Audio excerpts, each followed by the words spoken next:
जिस सरकार ने जनता तय रामराज के सपने दिखाए थे, उस सरकार में गुंडाराज अपने चरम पे है। राम राम थम देखने लग रहे हो जबरदस्त हरियाणा, और मैं सु थारा अपना विक्की बैरागी, ना किसी का दुश्मन ना किसी का सागी।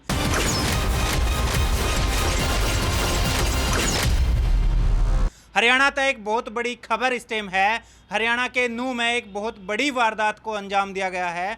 डीएसपी सुरेंद्र सिंह जो नूह के तावड़ू क्षेत्र में तैनात थे, उन पर अवैध खनन माफियाओं के द्वारा ट्रक चढ़ाकर हत्या कर दी गई है। जी हाँ, ठीक सुनने लग रहे हो, हरियाणा पुलिस के डीएसपी की हत्या कर दी गई है खनन माफियाओं के द्वारा ट्रक तक कुचल कर। इसी साल रिटायर होने वाले थे डीएसपी सुरेंद्र सिंह, और जानकारी मिली है कि एक अवैध खनन की घटना की जांच के लिए तावड़ू की पहाड़ी एरिया में वो गए थे, और जब एक पत्थरों से भरे ट्रक को अवैध पत्थरों से भरे ट्रक को रुकवाने की जब कोशिश करी गई तो ट्रक के नीचे कुचलकर उनकी हत्या कर दी गई है।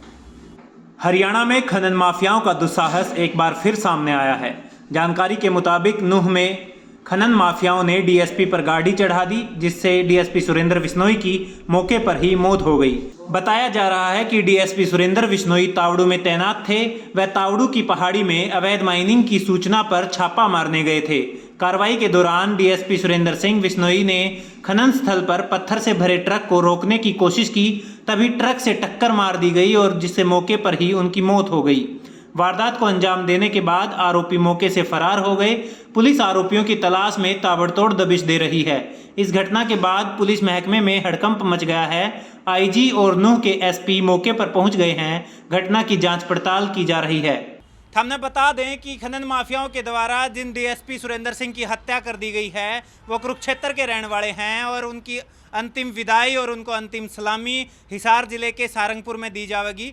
उनके परिवार में उनके 2 बच्चे हैं, एक लड़का जो कनाडा अपनी पढ़ाई करने लग रहे हैं और एक लड़की जो बेंगलुरु में बैंक अधिकारी हैं।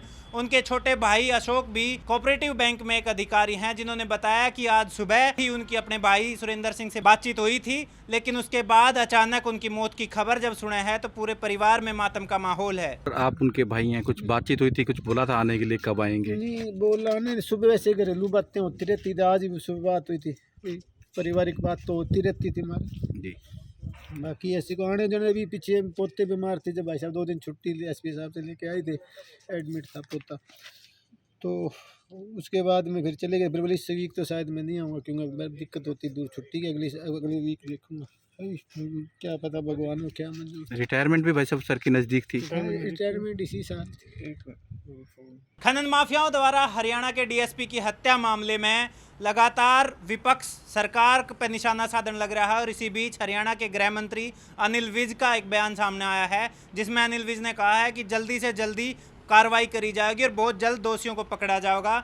कोई भी खनन माफिया बख्शा नहीं जाएगा। अगर ज़रूरत पड़ी तो प्रदेश के हर जिले की फोर्स तावड़ू में नूह में तैनात कर दी जाएगी, लेकिन बख्शा किसी को नहीं जाएगा।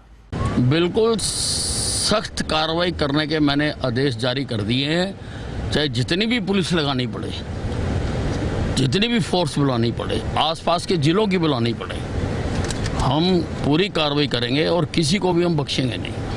साहब, इस तरीके के जो है पूरे प्रदेश में, यमुनानगर में भी जो है कई बार ऐसे मामले आए हैं। नहीं, बिल्कुल किसी को नहीं बख्शा जाएगा, सख्त से सख्त कार्रवाई की जाएगी।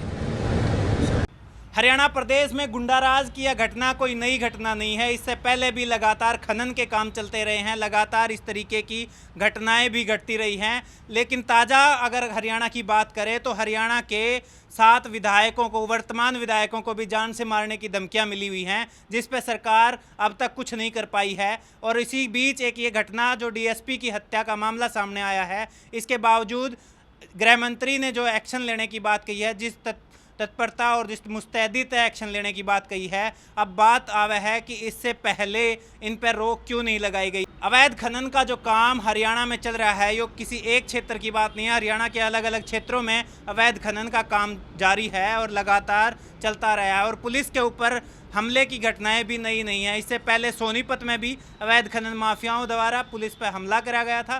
फिरोजपुर झिरका में भी 2 साल पहले ऐसी घटना हुई थी, जिसमें पुलिस पर फायरिंग करी गई थी, और ये घटनाएं लगातार जारी हैं। लेकिन सरकार इस पर कब नींद टूटेगी, कब जागेगी, कब कोई कड़ा एक्शन लिया जाएगा, और कब इस गुंडाराज पे नकेल कसी जाएगी और कब हरियाणा में रामराज शुरू होगा, ये सारे सवाल सरकार से हैं और देखना है कि सरकार अब क्या कार्रवाई करेगी। देखते रहियो ज़बरदस्त हरियाणा। इस वीडियो ने लाइक शेयर कर दियो, यूट्यूब पर सब्सक्राइब कर लियो, फेसबुक पेज फॉलो कर लियो। कैमरे के पीछे हिमांशु, राम राम।